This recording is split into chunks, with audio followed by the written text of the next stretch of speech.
Myself, Vishwas Borkar, Vishwas Classes, Gondia. We are start the syllabus of mathematics of 12th class. First paper of first lesson. First lesson name is mathematical logic.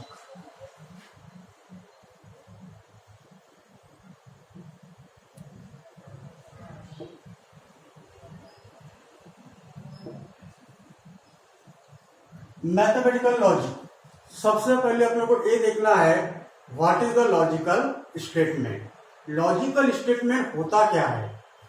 तो जो assertive sentence जो होता है, एक तो true होगा या तो फिर फॉल्स होगा, मगर दोनों एक साथ नहीं होंगे, उसको बोलते हैं logical statement.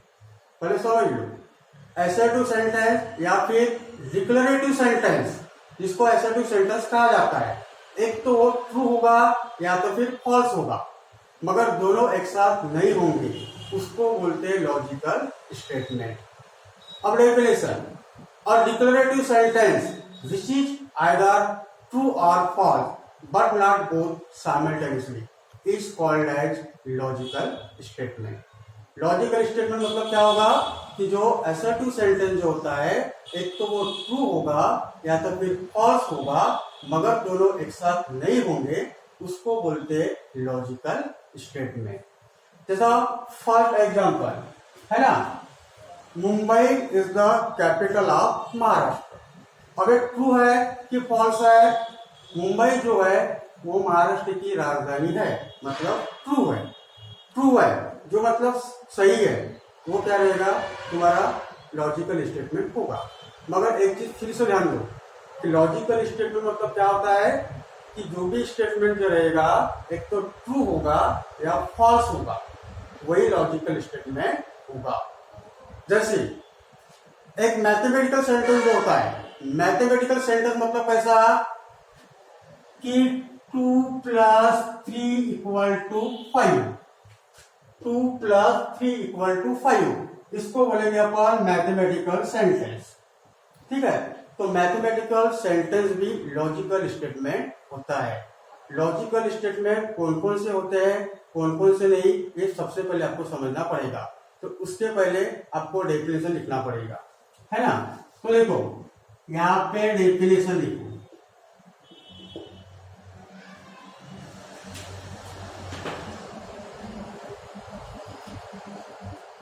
A statement is a declarative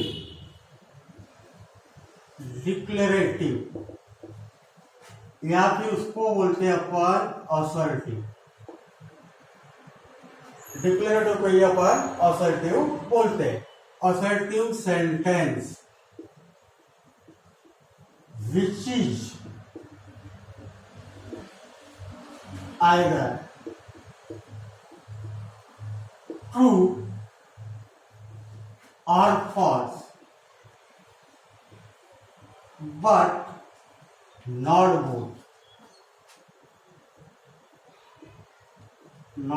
both simultaneously.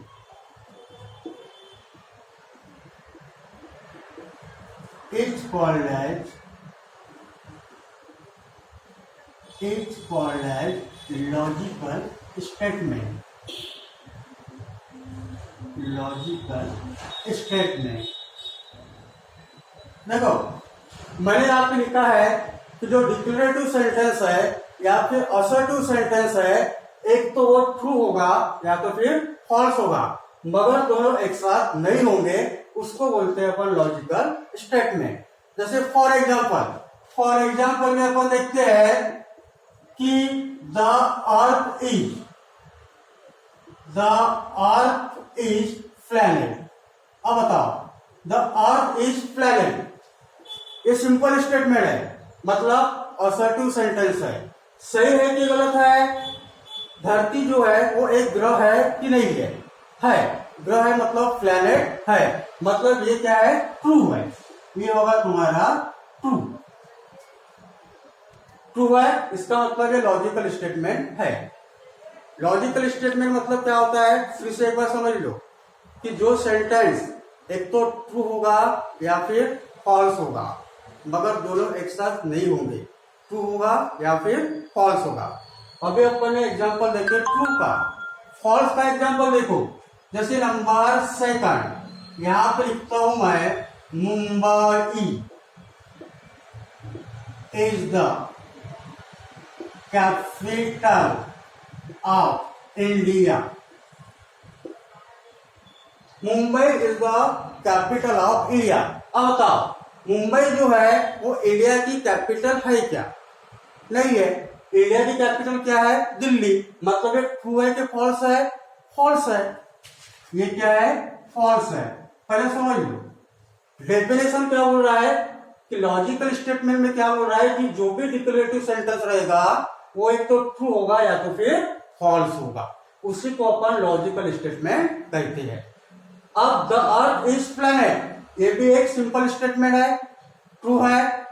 Mumbai is the capital of India, ये भी एक सिंपल स्टेटमेंट है मगर फॉल्स है, उसको बोलते हैं अपन लॉजिकल स्टेटमेंट। समझ लो पहले, ठीक है। इसके बाद कंफ्यूज होने की जरूरत नहीं है। सबसे पहले आपको यह ध्यान में रखना पड़ेगा कि लॉजिकल स्टेटमेंट कौन कौन से होते हैं और कौन कौन से नहीं। तो देखो ध्यान दो, सबसे पहले ध्यान में रखना पड़ेगा अपने को कि assertive sentence, assertive sentence is logical statement, is logical statement। देखो डेफिनेशन में भी अपन देख चुके हैं, आप लोग को यह देखना है कि लॉजिकल स्टेटमेंट कौन कौन से होते हैं और कौन कौन से नहीं। तो असर्टिव सेंटेंस जो है वो लॉजिकल स्टेटमेंट है, ये तुमको ध्यान में रखना पड़ेगा। नंबर देखो उसके बाद में फिर mathematical sentence, mathematical sentence, mathematical sentence is logical statement, is logical statement. देखो सबसे पहले ध्यान में रखना पड़ेगा लॉजिकल स्टेटमेंट कौन कौन से है। तो लॉजिकल स्टेटमेंट दो है, एक है असर्टिव सेंटेंस और सेकंड है तुम्हारा मैथमेटिकल सेंटेंस। ये दोनों को ध्यान में रखना है कि लॉजिकल स्टेटमेंट है। लॉजिकल स्टेटमेंट कौन कौन से है? असर्टिव और मैथमेटिकल, ये दो तुमको ध्यान में रखना है कि ये लॉजिकल स्टेटमेंट है। अब लॉजिकल स्टेटमेंट कौन कौन से नहीं है इसके तरफ थोड़ा ध्यान दो। तो देखो जैसा इंट्रोगेटिव, यहां पे ध्यान में रखना पड़ेगा, interrogative, exclamatory, exclamatory and imperative sentence, and imperative sentence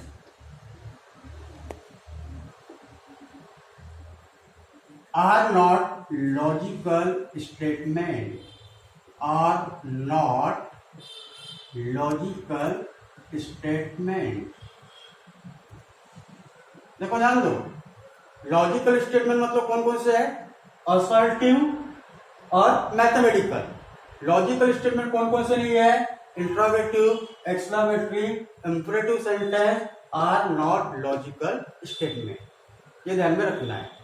फिर उसके बाद में लॉजिकल स्टेटमेंट कौन कौन सा नहीं है? जैसा open sentence, open sentence is not logical statement, is not logical statement. देखो ध्यान दो, आप लोगों के सामने ये लिखा हुआ है कि लॉजिकल स्टेटमेंट कौन कौन से है? असर्टिव एंड मैथमेटिकल, ये दो ही लॉजिकल स्टेटमेंट है, बाकी जो है वो लॉजिकल स्टेटमेंट नहीं है। तो ध्यान में इतना ही रखना है कि लॉजिकल स्टेटमेंट दो ही है, एक असर्टिव सेंटेंस और मैथमेटिकल सेंटेंस। बाकी imperative, interrogative, exclamatory and open sentence are not logical statement, वो लॉजिकल स्टेटमेंट नहीं है, ये तुमको ध्यान में रखना है। अब इनको अगर आइडेंटिफाई करना है तो सबसे पहले अपने को समझना पड़ेगा असर्टिव सेंटेंस इतना तो ध्यान में रखना है कि लॉजिकल स्टेटमेंट असर्टिव है और मैथमेटिकल है, लेकिन इनको आइडेंटिफाई करना है कि लॉजिकल स्टेटमेंट कौन सा है और कौन सा नहीं। तो देखो ध्यान दो, जैसा असर्टिव सेंटेंस, असर्टिव सेंटेंस मतलब सिंपल स्टेटमेंट जिसमें वर्ब रहेगा इज, एम, आर, वाज, इस तरह से सिंपल स्टेटमेंट जो रहेंगे इसको लेंगे अपन असर्टिव सेंटेंस, और जो रियल में ट्रू रहेंगे या फिर फॉल्स रहेंगे उसको बोलते हैं अपन असर्टिव सेंटेंस यानी सिंपल स्टेटमेंट। अभी अपन एग्जांपल देंगे, the earth is planet, assertive sentence, simple statement. Second example देखे अपन ने, Mumbai is the capital of India, simple statement, ये ट्रू है ये फॉल्स है। इस तरह के जो सेंटेंस जो रहेंगे उसको बोलेंगे अपन असर्टिव सेंटेंस, और वो लॉजिकल स्टेटमेंट होगा। उसके बाद मैथमेटिकल सेंटेंस के आइडेंटिफाई जैसे अपने को करना है तो इस तरह का रहेगा कि जैसा 2 + 3 = 5, इस तरह के जो स्टेटमेंट जो रहेंगे वो होंगे तुम्हारे मैथमेटिकल। जैसा ट्रिग्नोमेट्रिक का फार्मूला देख सकते हैं अपन, है ना, 1 - sin² θ = cos² θ, 1 - sin² θ = cos² θ। तो ये भी मैथमेटिकल सेंटेंस है। तो आप लोगों को ये ध्यान में रखना है कि मैथमेटिकल सेंटेंस भी लॉजिकल स्टेटमेंट है। तो लॉजिकल स्टेटमेंट कितने है? 2 है, वो तुमको ध्यान में रखना है, एक असर्टिव सेंटेंस और सेकंड मैथमेटिकल सेंटेंस, ये दोनों लॉजिकल स्टेटमेंट है। समझ में आया? ठीक है। और उसके बाद जो लॉजिकल स्टेटमेंट नहीं है उनकी आइडेंटिफाई कैसे करना है, देखो ध्यान दो। अभी देखना आप लोग को जो लॉजिकल स्टेटमेंट नहीं है, सबसे पहले इंट्रोगेटिव। इंट्रोगेटिव मतलब क्या होता है? क्वेश्चन मार्क, जिस सेंटेंस के लास्ट में क्वेश्चन मार्क जो होता है उसको बोलते हैं अपन इंट्रोगेटिव। क्वेश्चन टाइप मार्क, है ना, जैसा कोई स्टेटमेंट दिया हुआ है लास्ट में ऐसा क्वेश्चन मार्क दिया रहता है, ठीक है, वो होता है तुम्हारा इंट्रोगेटिव। तो इस तरह का अगर सिंबल अगर है लास्ट में तो लॉजिकल स्टेटमेंट नहीं है, वो लॉजिकल स्टेटमेंट नहीं है। उसके बाद एक्सक्लेमेटरी। एक्सक्लेमेटरी में भी क्या होता है कि जो सेंटेंस दिया रहेगा और लास्ट में एक्सक्लेमेटरी का सिंबल इस तरह का दिया रहेगा, वो भी लॉजिकल स्टेटमेंट नहीं है, ठीक है। उसके बाद इंपरेटिव सेंटेंस। इंपरेटिव सेंटेंस मतलब क्या होता है? इंपरेटिव सेंटेंस मतलब वो सेंटेंस होता है जो वर्ब से स्टार्ट होता है। वर्ब मतलब क्रियापद, अब वर्ब मतलब कैसा? खाना, पीना, बैठना, उठना, चलना, बोलना, ये होते हैं verb. For example get out, get मतलब जाना। जो स्टेटमेंट वर्ब से स्टार्ट होता है उसको बोलते हैं इंपरेटिव। अब इंपरेटिव सेंटेंस में भी कई टाइप के प्रकार आते हैं, जैसा रिक्वेस्ट। अब अपन यहाँ पे लिखे कि इंपरेटिव सेंटेंस भी लॉजिकल स्टेटमेंट नहीं है। अब इंपरेटिव सेंटेंस में रिक्वेस्ट भी आता है, ऑर्डर भी आता है, कमांड भी आता है, तो ये भी अपने को आइडेंटिफाई करते आना चाहिए। जैसा please give me a water, please से स्टार्ट हुआ है, प्लीज मतलब रिक्वेस्ट, तो वो भी लॉजिकल स्टेटमेंट नहीं होगा, वो आता है तुम्हारा इंपरेटिव सेंटेंस में। तो ये ध्यान में रखना पड़ेगा तुमको कि इंपरेटिव सेंटेंस भी लॉजिकल स्टेटमेंट नहीं है, जो वर्ब से स्टार्ट होता है। Get out from the class, please give me a water, keep writing, इस तरह के जो एग्जाम्पल होते हैं। क्लोज द डोर, इस तरह के जो सेंटेंस रहेंगे वो लॉजिकल स्टेटमेंट नहीं होंगे। ये आप लोगों को ध्यान में रखना है कि interrogative, exclamatory and imperative sentence ये लॉजिकल स्टेटमेंट नहीं है। उसके बाद last open sentence. Open sentence का नाम सुने हो क्या? नहीं सुने हो, मगर ओपन सेंटेंस भी लॉजिकल स्टेटमेंट नहीं है। अब what is the open sentence? अब ओपन सेंटेंस मतलब क्या होता है? ओपन सेंटेंस मतलब जिसके बारे में मालूम नहीं है, जिसके बारे में मालूम नहीं है वो होता है ओपन सेंटेंस। अब कैसी? तो फॉर एग्जाम्पल देखो, he is running, he is running, वो भाग रहा है। कौन भाग रहा है? वो भाग रहा है। अब आप लोग को पता है क्या कौन भाग रहा है? तो नहीं है। तो इस तरह के जो सेंटेंस रहेंगे वो आते हैं तुम्हारे ओपन सेंटेंस में, तो वो लॉजिकल स्टेटमेंट नहीं होगा, है ना। फिर देखो सेकंड एग्जांपल जैसे अपन देखते हैं, ठीक है। तो ओपन सेंटेंस भी लॉजिकल स्टेटमेंट नहीं है। तो तुम लोगों को इतना ध्यान में रखना है, पहले असर्टिव और मैथमेटिकल ये लॉजिकल स्टेटमेंट है, बाकी इंट्रोगेटिव, एक्सक्लेमेटरी, इंपरेटिव सेंटेंस और ओपन सेंटेंस ये लॉजिकल स्टेटमेंट नहीं है ना। ये आप लोगों को ध्यान में रखना है। और एक चीज ध्यान में रखना कि लॉजिकल स्टेटमेंट एक तो ट्रू होगा या तो फिर फॉल्स होगा, है ना। अब इसके बाद में देखो, ये समझ में आया आप लोगों को? ध्यान में रखना पड़ेगा कि लॉजिकल स्टेटमेंट कौन कौन से है और लॉजिकल स्टेटमेंट कौन कौन से नहीं है। इसके बाद में अपन देखते हैं next topic, truth value of statement.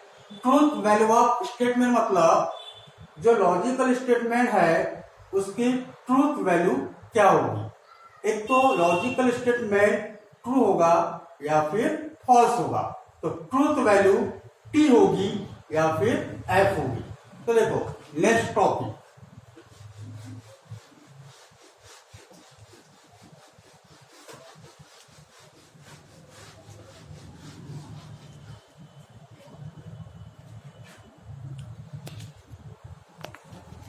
Truth value of statement. Truth value of statement. देखो जो लॉजिकल स्टेटमेंट अगर ट्रू होगा तो उसकी ट्रूथ वैल्यू टी होगी, और जो लॉजिकल स्टेटमेंट फॉल्स होगा उसकी ट्रूथ वैल्यू होगी एफ। क्योंकि पहले देख चुके हैं कि लॉजिकल स्टेटमेंट मतलब एक तो ट्रू होगा या तो फिर फॉल्स होगा। तो देखो यहाँ पे अपने को लिखना है if the statement, if the statement is true, so then its truth value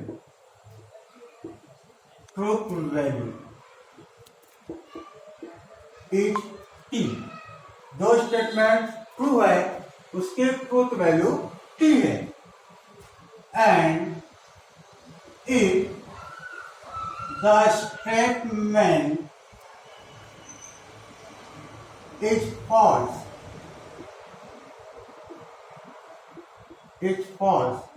so then its truth value is f। आएगा समझ में? लॉजिकल स्टेटमेंट में क्या होगा कि जो सेंटेंस ट्रू रहेगा उसकी ट्रूथ वैल्यू t होगी, और जो सेंटेंस फॉल्स होगा उसकी ट्रूथ वैल्यू क्या होगी? एफ होगी। इतना आप लोगों को ध्यान में रखना होगा। उसके बाद में फिर एक्सरसाइज चालू होगी।